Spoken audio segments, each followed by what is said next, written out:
Martin Luther wrote this to a friend in 1530. Whenever the devil harasses you thus, seek the company of men, or drink more, or joke and talk nonsense, or do some other merry thing. Sometimes we must drink more, sport, recreate ourselves, aye, and even sin a little, to spite the devil, so that we leave him no place for troubling our consciences with trifles. As a boy on New Year's Eve 1912, 9-year-old Louis Armstrong snuck into his mother's bedroom and borrowed a pistol from the pocket of one of her customers. His mother was a prostitute. His father had abandoned the family, and they lived in a rooming house in the red light district. Armstrong fired the gun at midnight to celebrate the new year, but lucky for all of us, a policeman happened to be standing nearby and arrested young Louis Armstrong. A judge sent him to the colored waifs' home. On the way there, the driver said, "Don't look sad, son. This is a good place. We have a band. What instrument would you like to play?" Armstrong's eyes brightened. "The drums," he said. "Oh, well, we've already got plenty of drummers, but we do need someone to play the bugle when we raise and lower the flag. You think that might interest you?" Within a few years, Louis Armstrong was playing trumpet in New Orleans brothels. He was in the right place at the right time, for it was there that jazz pretty much took shape. He's certainly the person most responsible for its popularity across the globe. Bing Crosby, who was the most popular singer of the day, said he thought Armstrong was the best singer alive.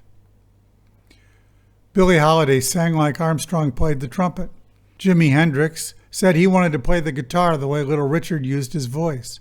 In 1955 in New Orleans, Little Richard pretty much single-handedly invented rock and roll, in much the same way Armstrong had jazz 40 years earlier. His first big hit was a sanitized version of a dirty song he'd been singing for years to entertain the kind of people he hung out with: prostitutes, drug dealers, petty criminals. Until he sang at a high school talent show, nobody at Hume High noticed Elvis. Before his appearance on the Ed Sullivan Show, the hillbilly cat had been driving a truck. Elvis told interviewers his singing idol was Dean Martin, and Dino had obviously modeled much of his style on the crooning of Bing. So the real mystery is, where did Bing come from? Well, Bing was not born in a brothel in New Orleans, but to an Irish working-class family in Spokane, Washington. He was well-educated and briefly attended law school before deciding to drop out and become a musician. He played the drums pretty well, but his crooning and his intelligent use of the newly developed microphone was what set him apart from his peers. Within a few months of arriving in Los Angeles, Bing was the talk of the town.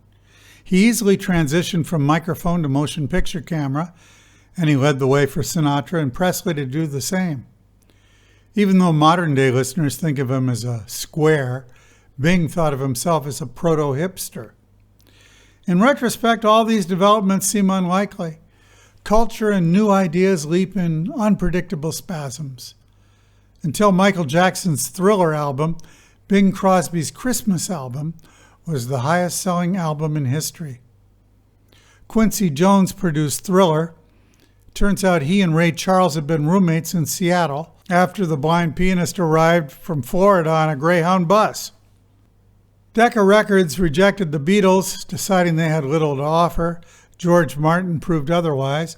Aretha Franklin really took off artistically when Jerry Wexler of Atlantic Records understood and appreciated the real depth of her talent.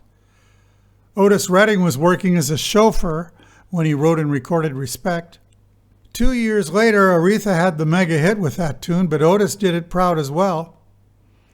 Marvin Gaye was a session drummer at Motown in Detroit when one day he filled in for an absent singer.